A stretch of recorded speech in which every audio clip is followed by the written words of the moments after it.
بسم اللہ الرحمن الرحیم، شروع اللہ کے نام سے جو بڑا مہربان نہایت رحم والا ہے۔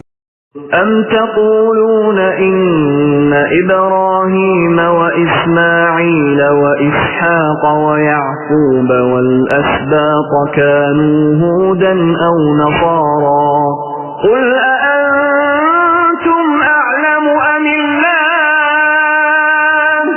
ومن اظلم ممن كتم شهادة عنده من اللہ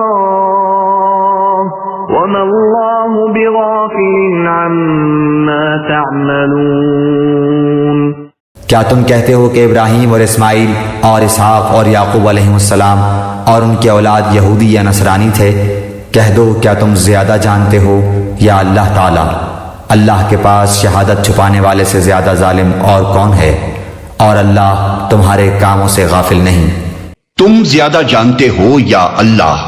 یہ خطاب یہود و نصارہ کے ان جاہل عوام سے ہے جو واقعی اپنے نزدیک یہ سمجھتے تھے کہ یہ جلیل القدر انبیاء سب کے سب یہودی یا عیسائی تھے۔ تمہاری حرکات سے اللہ غافل تو نہیں ہے۔ یہ خطاب ان کے علماء سے ہے جو خود بھی اس حقیقت سے ناواقف نہ تھے کہ یہودیت اور عیسائیت اپنی موجودہ خصوصیات کے ساتھ بہت بعد میں پیدا ہوئی ہیں، مگر اس کے باوجود وہ حق کو اپنے ہی فرقوں میں محدود سمجھتے تھے اور عوام کو اس غلط فہمی میں مبتلا رکھتے تھے کہ انبیاء کے مدتوں بعد جو عقیدے، جو طریقے اور جو اجتہادی ضابطے اور قاعدے ان کے فقہا، صوفیہ اور متکلمین نے وضع کیے، انہی کی پیروی پر انسان کی فلاح اور نجات کا مدار ہے۔ ان علماء سے جب پوچھا جاتا تھا کہ اگر یہی بات ہے تو حضرت ابراہیم، اسحاق، یعقوب وغیرہ انبیاء علیہ السلام آخر تمہارے ان فرقوں میں سے کس سے تعلق رکھتے تھے؟